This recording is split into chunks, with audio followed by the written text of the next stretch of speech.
सार्क्स, हमारे बिहार में ये आम बात है। इन्हीं समस्याओं का समाधान हम लेकर आए हैं विथ रोडवेज। मैं दिलखुश कुमार, फाउंडर रोडवेज। नमस्ते साक्ष, मैं सिद्धार्थ झा, को फाउंडर रोडवेज, और हम दोनों सहरसा बिहार से आए हैं। बिहार भारत देश का वो हिस्सा जहां लोग सरकारी नौकरी जैसे कि यूपीएससी, एसएससी और रेलवेज, इसके अलावा सबसे ज्यादा कुछ करते हैं तो वो है इंजीनियरिंग। और बिहार में आज लाखों इंजीनियर्स हैं, पर सभी इंजीनियर्स जो कि ग्रेजुएट होते हैं वो बिहार नहीं, वो कर्नाटका, वेस्ट बंगाल और उड़ीसा जैसे स्टेट में जाकर इंजीनियरिंग कॉलेज में अपनी पढ़ाई पूरी करते हैं और अपनी बीटेक की डिग्री लेते हैं। और इसलिए भले ही तुम इंजीनियरिंग इंडिया के किसी भी कोने से क्यों ना किए हो, तुम्हें ये रियलाइज होगा कि तुम्हारे क्लास में हर वक्त एटलीस्ट 20 to 30% क्लासमेट्स तुम्हारे बिहार और झारखंड से बिलोंग करते थे। पर क्या तुमने कभी ऐसा सोचा है कि ऐसा क्यों? वेल, इसके पीछे का रीजन बहुत ही सिंपल है। बिहार में एजुकेशन सिस्टम का हाल बहुत बुरा था, स्पेशली हायर एजुकेशन सिस्टम। एक तो कॉलेजेस बहुत ही गिने चुने थे और जो कॉलेजेस थे उनमें बेसिक नेसेसिटीज अवेलेबल नहीं थी, जैसे कि पानी, खाना और हॉस्टल। और कॉलेजेस के नंबर पूरे स्टेट में कम तो थे ही, प्लस जो कॉलेजेस थे उनमें प्रोफेसर ही नहीं थे। पर मैं तुम्हें बहुत प्राउडली यहाँ पर ये बताने को बैठा हूँ कि बहुत जल्द ये सब अब बदलने वाला है। मैं खुद भी एक इंजीनियर हूँ जो कि बिहार से बिलोंग करता हूँ और मुझे अपनी बीटेक की डिग्री लेने के लिए यहाँ से माइग्रेट करके उड़ीसा के एक इंजीनियरिंग कॉलेज में जाना पड़ा था। पर सरकार के द्वारा लाई गई नई स्कीम्स और नए एजुकेशन सिस्टम में रिवॉल्यूशन के कारण ये काम इतनी तेजी से हो रहा है कि अब बहुत ही ज्यादा हाई होप्स और उम्मीद है बिहार के बच्चे अब इंजीनियरिंग किसी और स्टेट में नहीं बल्कि इसी स्टेट यानी कि बिहार में कर सकते हैं। इंजीनियरिंग कॉलेजेस बिहार में आज 38 इंजीनियरिंग कॉलेजेस हैं और 45 से भी ज्यादा पॉलिटेक्निक इंजीनियरिंग इंस्टीट्यूट्स खुल चुके हैं, जिनमें कुल मिला के 13,675 सीट्स अवेलेबल हैं, जिनका सिलेक्शन जेई मेंस के स्कोर के थ्रू होता है। और ये सभी कॉलेजेस बिहार के किसी एक हिस्से में नहीं बल्कि ढेर सारे डिस्ट्रिक्ट्स और अलग अलग रूरल एरियाज में खोले गए हैं। But why rural areas? मैं तुम्हें अपने पर्सनल एक्सपीरियंस से बता दूं कि मैंने जिस कॉलेज से अपने बीटेक कंप्लीट किया था वो कॉलेज शहर से 27 किलोमीटर दूर था, और ना कि सिर्फ 27 किलोमीटर दूर, वो जिस शहर का पार्ट था वो एक बहुत ही छोटा सा शहर था। पर उस शहर में just because of engineering college वहाँ की इकोनॉमी को बहुत बूस्ट मिल चुका था। अगर एक शहर में इंजीनियरिंग कॉलेज खुलता है तो कॉलेज स्टूडेंट्स के बेसिक नीड्स को पूरे करने होते हैं, और उन बेसिक नीड्स को पूरे करने में मदद करता है वहाँ का लोकल इन्वायरमेंट, और इससे वहाँ के लोकल इकोनॉमी को बहुत ज्यादा बूस्ट मिलता है। जैसे कि जिस जगह पे मेरा कॉलेज बिलोंग करता था उसके 27 किलोमीटर दूर तक कुछ भी नहीं था, पर जस्ट बिकॉज वहाँ पे इंजीनियरिंग कॉलेज खुल चुका था तो उसके आसपास ढेर सारे छोटे मोटे shops, stationery shops, hardware shops, छोटे मोटे रेस्टोरेंट्स और बहुत कुछ खुल गए थे, जिस कारण वहाँ के लोकल कम्युनिटीज और लोकल लोगों को बहुत ज्यादा बिजनेस वाइज फायदा हो रहा था। इसलिए करंटली लाइव फिगर के अकॉर्डिंग बिहार में आज 38 इंजीनियरिंग कॉलेजेस और 45 से भी ज्यादा पॉलिटेक्निक इंजीनियरिंग इंस्टीट्यूट्स खुल चुके हैं, जो कि बिहार के आउटस्कर्ट्स और रूरल एरियाज में बने हैं। इससे ना कि सिर्फ एजुकेशन सिस्टम को बल्कि वहां के इकोनॉमी को भी बहुत ही ज्यादा बूस्ट मिलेगा, जिसकी बिहार को अभी सख्त जरूरत है। Cheapest education cost.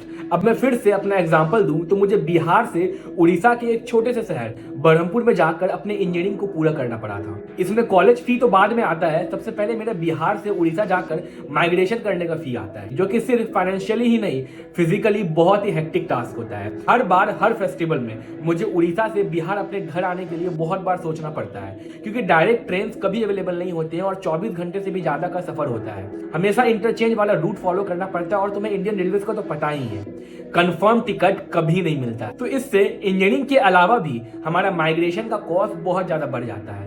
पर मैं तुम्हें बता दूं कि बिहार में जो हमारे 38 इंजीनियरिंग कॉलेजेस बने हैं और पॉलिटेक्निक इंजीनियरिंग कॉलेजेस भी, उनमें से मैक्सिमम सभी के सभी गवर्नमेंट इंजीनियरिंग कॉलेजेस हैं, और इन सभी कॉलेजेस का fee as compare to other private engineering colleges जिनमें पढ़ने के लिए हम अदर स्टेट्स में जाते थे, उनसे एटलीस्ट 30 to 40% चीपर है। और ऑफ कोर्स यहाँ से किसी अदर स्टेट में जाकर वहां पर रहना, वहां के अकॉर्डिंग अपने लाइफस्टाइल को एडजस्ट करना, अपने घर से दूर वहां के हॉस्टल्स में रहने से काफी ज्यादा बेटर होगा कि अगर हम अपने ही बिहार में अपने ही लाइफस्टाइल के जैसे अपने तरीके से रहें।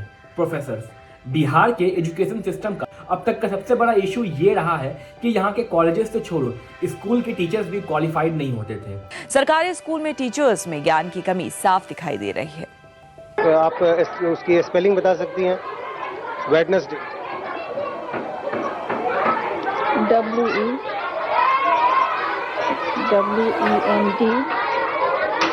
WENDAY। Saturday. STATTR। Thursday. THURSDAY।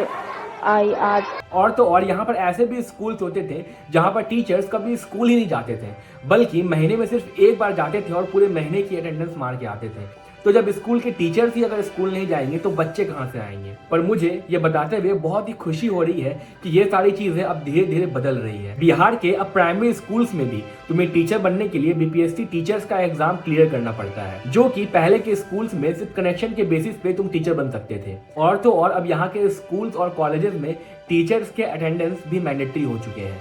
Hostel facilities, Bihar के सीएम नीतीश कुमार ने रिसेंटली ये अनाउंस किया है कि बिहार के अब सभी इंजीनियरिंग और पॉलिटेक्निक कॉलेजेस में हॉस्टल फैसिलिटी मैंडेटरी कर दिया जाएगा। यानी कि जो बेसिक नीड्स होते थे, जो कि फूड, वाटर और लिविंग, ये पहले अवेलेबल नहीं थे, अब ये सारे बेसिक नीड्स हर कॉलेज और हर इंस्टीट्यूट्स में मैंडेटरी कर दिया गया है। और सिर्फ यही नहीं, बल्कि जैसा कि हम सबको पता है, बिहार में फीमेल एजुकेशन को लेके अब तक बहुत सारी खामियां मौजूद हैं। इसको प्रोत्साहन देने के लिए कॉलेजेस में फीमेल्स के लिए स्पेशल सीट्स का रिजर्वेशन दिया गया है।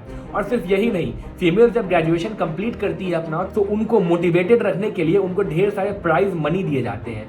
रिसेंटली आईटी बॉम्बे के एक बहुत ही फेमस रोबोटिक्स इवेंट यानी कि ई यंत्रा के प्रिंसिपल इन्विजिलेटर ने भी ये बात पे कमेंट किया है और बहुत ही सरप्राइज रिएक्ट किया है कि कैसे बिहार में भी अब एजुकेशन और इंजीनियरिंग एजुकेशन को लेकर बहुत ज़्यादा अवेयरनेस और ट्रांसफॉर्मेशन आ रहा है।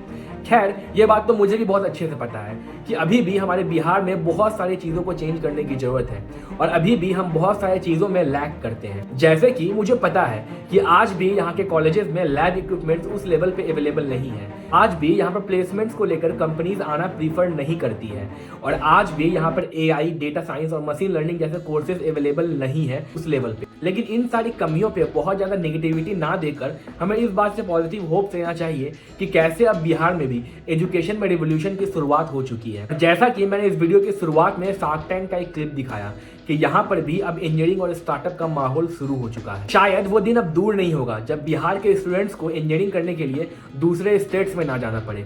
सोचो कितना अच्छा होता अगर तुम्हें तुम्हारी इंजीनियरिंग चेन्नई, उड़ीसा या कर्नाटका के कॉलेजेस में ना जाकर तुम अपने घर से, अपने बिहार से कर पाते। मैंने अपनी इंजीनियरिंग कॉलेज की स्टोरी इस वीडियो में दिखाई है। अगर तुम्हें यह जानना है कि मैंने अपनी इंजीनियरिंग को कैसे कंप्लीट किया, क्या क्या किया, स्टोरी ऑफ माई इंजीनियरिंग के सीरीज को देखो, जिसका लिंक डिस्क्रिप्शन में तुम्हें मिलेगा। मैं उम्मीद करता हूँ कि आने वाले सालों में बिहार के एजुकेशन में बहुत सारे मेजर चेंजेस आएंगे। बिहार के एक छोटे से शहर सहरसा से बना एक स्टार्टअप यानी कि आर्या गो और रोडबेज, वो सहरसा से उठ के एक नेशनल प्लेटफॉर्म यानी कि शार्क टैंक तक जाकर वहां पर लोगों से इन्वेस्टमेंट ले सकता है। तो क्या पता आने वाले सालों में ऐसे ढेर सारे स्टार्टअप्स हो जो कि बिहार से ओरिजिनेट होकर नेशनल और इंटरनेशनल लेवल तक जाएंगे। शायद फ्यूचर में तुम्हें जॉब के लिए पुणे, हैदराबाद और बैंगलोर जैसे शहर नहीं बल्कि बिहार आना पड़ेगा। पॉजिटिव नोट, इस वीडियो के लिंक को अपने व्हाट्सएप स्टोरीज में जरूर शेयर करना ताकि तुम अपने दोस्तों को बड़े ही प्राउडली बता पाओ कि बिहार भी अब बदल रहा है। Thanks for watching. इस वीडियो पे कमेंट करना मत भूलना और ये बताना मत भूलना कि तुम्हें क्या लगता है बिहार के एजुकेशन में कहाँ कहाँ कमियां हैं और कैसे हम उसको इम्प्रूव कर सकते हैं। Thanks for watching. अगर तुम बिहार से बिलोंग करते हो तो मेरे कमेंट में ये भी बताना कि तुम कहाँ से बिलोंग करते हो और तुम्हें अपने इंजीनियरिंग के लिए कौन सा स्टेट जाना पड़ा। चैनल को सब्सक्राइब करो और भी वीडियोस को जरूर देखो। मिलते हैं नेक्स्ट वीडियो में।